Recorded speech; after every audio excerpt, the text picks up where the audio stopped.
Olá, Fenelon, bom dia, tudo bem? Bom dia, Nádia, tudo bem. Primeiro, desejar a você muita sorte no seu novo projeto. Você que já é a rainha da televisão, vai ser também a rainha do rádio.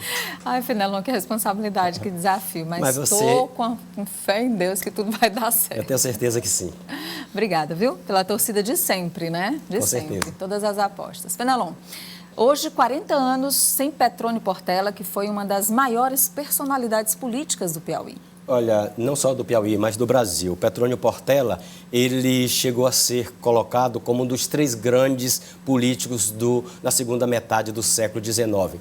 Essa questão, se é o segundo, terceiro ou 10º, acho que não tem muita importância. Importante é a gente perceber o tamanho do Petrônio Portela, que foi ministro da Justiça menos de 10 meses. Mas nesses menos de 10 meses, como ministro da Justiça, ele fez 2 mudanças que foram fundamentais para o processo de redemocratização. O alicerce da redemocratização, a anistia, que jogou no lixo aquele entulho autoritário, e a reforma partidária, que deu voz a vários segmentos da sociedade. A gente tem 2 registros aí de Petrônio, olha, esse ao lado do presidente Geisel e também do governador de Seu Arco Verde.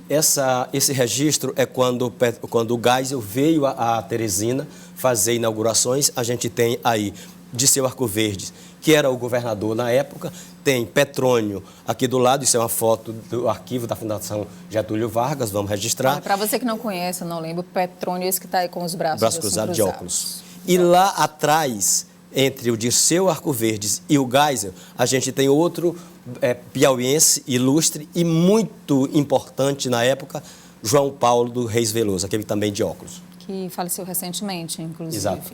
Tem um outro registro aí que a gente até já viu antes, aquela foto anterior, né? Aí são várias passagens, essa aí, que nós temos inclusive aí no canto esquerdo do seu vídeo, olha só, de terno claro de bigodinho, Sarney. Sarney. É interessante essa foto, porque essa foto era ainda quando Castelo Branco era presidente, Petrônio Portela, recém-chegado como senador ao Congresso Nacional, tem um Geisel que está lá atrás como chefe do gabinete militar, e aqui do lado o Sarney, como você chamou a atenção. Esse que está com o papel na mão é o Castelo Branco, então presidente. E vale destacar, Nádia, que Sarney tornou-se presidente por obras do destino, por 2 mortes. Sim. A de Petrônio, que deu chance a Tancredo, e a de Tancredo, que deu lugar a Petrônio. A Sarney. Lembrando que Petrônio tem uma das carreiras mais meteóricas e brilhantes que a gente já viu na história do Brasil, que se a gente puder dizer. Ele foi 2 vezes deputado estadual, já saiu para prefeito de Teresina em 1958, em 62 se tornou governador do estado, em 66 se tornou senador. Nesse primeiro mandato, na primeira metade do mandato de senador, ele já se credenciou para ser vice-presidente do Senado. Em 71, pela morte de Filinto Miller, naquele acidente da Varig em Paris, ele vira presidente do Congresso. Logo em seguida, quando o Geisel assume em 73, o Geisel chama Petrônio para ser o grande articulador da transição, da reabertura, que ele consolida ele mesmo, Petrônio, como ministro da Justiça, que ele assume em 15 de março de 79, e não chega a completar 10 meses porque morre. Morreu com quantos anos? Morreu com 54 anos. Morreu jovem, muito né? jovem. Petrônio Portela. E já tinha essa trajetória extraordinária. Que está tudo aqui na cabeça do Fenelon Rocha, né? A gente vê Aliás, aí. tem um podcast. Tem um podcast de Persona. De hoje. Que é com, claro, a vida de Petrônio Portela. Uma conversa com o deputado e historiador Wilson Brandão. Tá certo. Fenelon, agora vamos aqui para a nossa política local. A gente sabe que com a morte do deputado estadual Fernando Monteiro, abre-se a vaga de vice-presidente da Assembleia Legislativa. Tem progressistas querendo ocupar essa vaga? Tem mais um progressista. Mais um, né? Porque ele porque a gente tinha aí o Wilson Brandão já colocado como um nome possível dessa disputa, e agora o deputado Júlio Arco Verde diz que o nome dele está à disposição. Eu não sei em que isso vai resultar. Talvez engrosse um pouco o caldo e obrigue um pouco mais de negociação para a definição desse vice-presidente que vai acontecer agora essa semana. E o PT, hein, Fenelon? Olha, Nádia, o PT vem tendo desgastes, sofreu importantes desgastes nos últimos anos e agora, a partir da orientação do próprio ex-presidente Lula, o PT vai focar num segmento que é visto como um segmento forte na política, porque normalmente atua de forma coesa, os evangélicos. Segundo a orientação de Lula, todos os estados, o Piauí entre eles, claro, todos os estados terão que criar um núcleo de relacionamento com os evangélicos.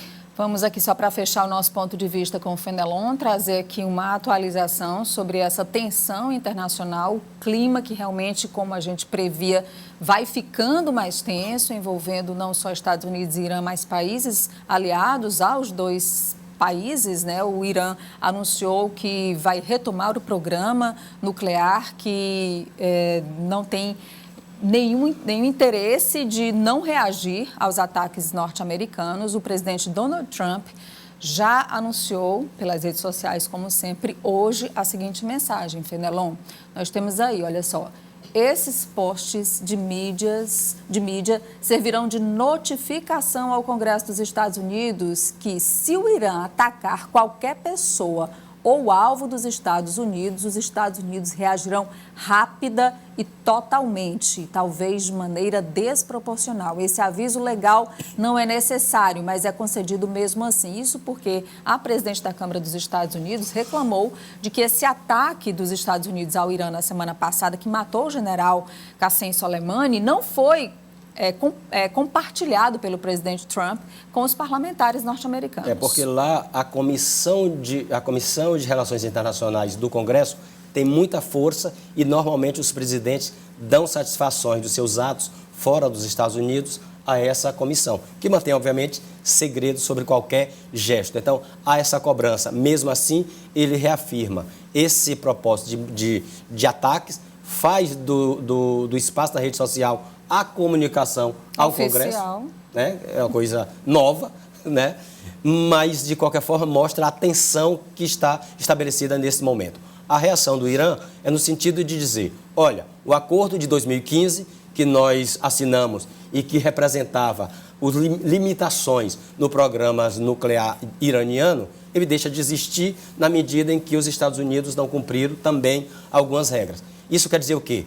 Tudo pode acontecer. Tudo pode acontecer. O Iraque já pediu que os Estados Unidos retire as suas tropas do território iraquiano e, se os Estados Unidos decidirem manter, isso passa a ser visto como uma ocupação e aí tem uma outra repercussão internacional. E hoje o presidente Bolsonaro vai reunir a equipe econômica aqui no Brasil para saber que repercussão, e técnicos da Petrobras, para saber que repercussão isso tem na economia brasileira, especialmente no preço dos combustíveis. Quando você traz essa informação de que vai reunir, não é o Itamaraty, vai reunir a equipe econômica. A gente tem a medida do que isso pode ter de consequência para o Brasil. Porque às vezes as pessoas dizem assim, poxa, por que eles estão falando sobre um ataque lá no Oriente Médio?